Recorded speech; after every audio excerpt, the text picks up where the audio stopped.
চেষ্টা তো করলাম। এই যে মেটেরিয়ালটা দেখতে পাচ্ছ, এটা হলো আসলে লুনার সয়েল। ও মাই গড, তুমি এখন চাঁদকে ছুঁয়ে ফেললে। ও এটা তো দারুণ। তার মানে এই টিউবের ভেতরে চাঁদের মাটি আছে, আর এটাকে নিয়ে আসার পর খোলাই আর হয়নি। তোমরা চেক করনি? তাহলে এর ভেতর তো এলিয়েনও থাকতে পারে। হ্যাঁ, চাঁদ থেকে আনা হয়েছে, তাই থাকতেই পারে। দাঁড়াও। থেকে এটা শুনলে? আর তারপরে আমরা এলিয়েনরা যে সত্যি আছে এটা জানার পরে আমরা গেলাম স্ট্র্যাটোস্ফিয়ারে আমাদের পরের জব করতে। সেখানে নোলান আর গার্ল একটা প্লেন চালাবে। আমি আগে কোনোদিনও প্লেন চালাইনি। আমরা জানি না আমরা কি করছি। প্রথম দিনের ফ্লাইট ট্রেনিং এ তোমাদের স্বাগত। আমি মজা করছি না, ছেলেরা প্রথম প্লেন চালাতে চলেছে, তাও আবার মাত্র একবার এই ফ্লাইট সিমুলেটরে প্র্যাকটিস করার পরে। আচ্ছা, এটা হলো আমাদের থ্রটল। এটা পেছন দিকে টানলে এটা স্লো হবে, ঠিক এইভাবে। ও মাই গড! আর নোলান ক্র্যাশ করার পরে, ক্র্যাশ করার পরে এবং ক্র্যাশ করার পরে, তুমি প্লেনটাকে ক্র্যাশ করে দিলে। তারপরে যদিও সে সাকসেসফুলি ল্যান্ড করিয়েছে, আর সেই কারণেই সে আসল প্লেন চালাবার অনুমতি পেল। বাপরে, আমার খুব ভয় এই, লাগছে। তুমি এটা করতে পারবে না নোলেন। প্লিজ তুমি আরো ভালোভাবে প্র্যাকটিস করে এসো। ও মাই গড, আমি এখন একটা প্লেন চালাবো। ও মাই গড। ওকে, তাহলে আমরা যাবো। তুমি তৈরি? হ্যাঁ, আমি একদম প্রস্তুত। Full throttle, approaching 60।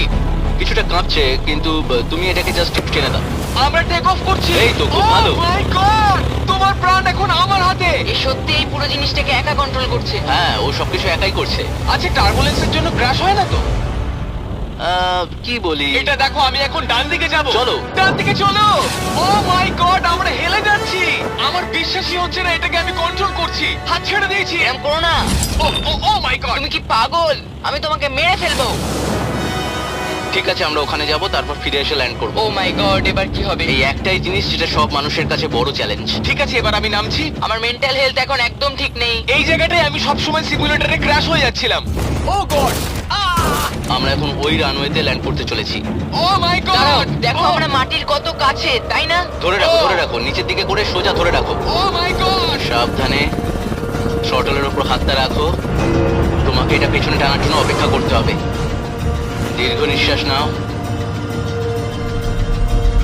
এবার আমরা নামছি। আমরা নেমে পড়েছি। করে ফেলেছো ভাই। আমি একটা প্লেন ল্যান্ড করালাম। ও মাই গড! ও বলছিল আমি পারবো না, কিন্তু আমরা এখনো বেঁচে আছি। তুমি আমাকে মেরে ফেলোনি। আমি সত্যি অবাক হয়েছিলাম যখন আমি শুনেছিলাম বছরে $1 মিলিয়ন রোজগার হয় হ্যান্ড মডেলিং এ। কিন্তু সেটা তখনই হবে যখন আপনি পৃথিবীর হাইয়েস্ট পেড হ্যান্ড মডেল হবেন। এ একজন ডাক্তারের থেকে 5 গুণ বেশি রোজগার করে লোকেদের নিজের হাতের ছবি দেখিয়ে, আর এ অনেক কাজ করে। আপনারা যে সমস্ত ব্র্যান্ডের নাম শুনেছেন মোটামুটি সব ব্র্যান্ডের হয়ে কাজ করেছে। সে পারিশ্রমিক হিসেবে মিলিয়ন। আমি আর অপেক্ষা করতে পারছি না কখনো এটা করবে। প্রথমে ও আমাদের হাত এক্সামিন করবে। আমার মনে হয় না আজকে আমার দিনটা খুব একটা ভালো কাটবে বলে। ওকে, আমি যেটা দেখতে পাচ্ছি তোমার নোকের উপর অনেক কাজ করতে হবে। ঠিক বলেছো। একদম। ওর হাতটা বাজে, বুঝলে? দেখো এর হাতে কার্লের থেকে কত বেশি লোম আছে। এর জন্য কি আমি বেশি টাকা পাবো? স্কিন টেক্সচারটা তোমার থেকে ওর অনেকটা ভালো। তুমি কি ঠিক করে দিতে পারবে? জানি না, যদি কিছু মিরাকেল হয় তাহলে হবে। আমি এখনো তোমার হাতটা দেখিনি জিমি। তোমার হাতটা তো গ্লো করছে, এটা তোমার হাতটা দারুণ। এত গ্লসি কেন? আমি জানি না আমার আঙুলের স্ট্রাকচারটা কি ঠিক আছে।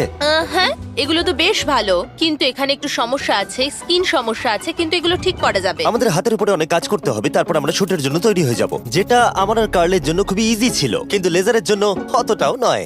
ও গড! ভাই এই লোমগুলো দিয়ে তুমি দারুণ জিনিস বানাতে পারবে। এই চুলগুলো আমার সঙ্গে সারা জীবন ছিল, কিন্তু চাইলেই এর সাহায্যে $1 মিলিয়ন উপার্জন করতে পারো। আর এখন যেহেতু আমার হাত আগের মতো নেই, তাই আমরা একটা ম্যাগাজিনের জন্য মডেল হতে পারলাম। এই ছবিগুলো সারা আমেরিকায় বিলবোর্ডেতে দেখানো হবে এই ওয়াচগুলো প্রমোট করার জন্য। এটা কিন্তু খুব কঠিন। হ্যাঁ, আর বেশি চাপ নিও না। ওকে, মানে ঘড়িটাকে দেখতে ভালো লাগছে। সত্যি কথা বলতে আমি ভেবেছিলাম এটা ইজি হবে, কিন্তু আমরা সত্যি খুবই বিচ্ছিরি ভাবে এটা করলাম। মনে হচ্ছে যেন কোনো সাপ এই ঘড়িটা পড়ে আছে। ভাই এটা খুবই শক্ত। তুমি একবার করবে, এটার সাথে পার্থক্য দেখবো। ও কি দুর্দান্ত। তোমার হাত নড়েনি, তাই প্রোডাক্টটা দারুণ দেখা যাচ্ছে। ভালো মডেল হওয়া মানে একটা ঘড়ি পরে নিলাম তাই নয়, মাঝে মাঝে মডেল হিসেবে তোমাকে অদ্ভুত জিনিসও করতে হয়। তুমি ভয় পাচ্ছ কেন? কারণ অফ ক্যামেরাতে হাতে একজন সাপ আরে ধরে ভয় পাওয়ার আছে। কি আছে? চিন্তা করো না কার্ল, চিন্তা করো না। ওর হাতটা এখানে রাখো যাতে ওর মাথাটা একটু সাপোর্ট পায়। হ্যাঁ একদম। এর মাঝে আমি একটা জিনিস ঢোকাতে চাই, সেটা হলো ইমোর্টালস অফ অ্যাভিয়াম। এর এই ভিডিওর স্পন্সর। একটু এখানটা ধরো। হ্যাঁ ঠিক আছে। এখন এই মডেলিং করছে একটা ওয়াচ, একটা স্নেক আর এই গেমটার। ও এটা দেখো, এটা দুর্দান্ত লাগছে।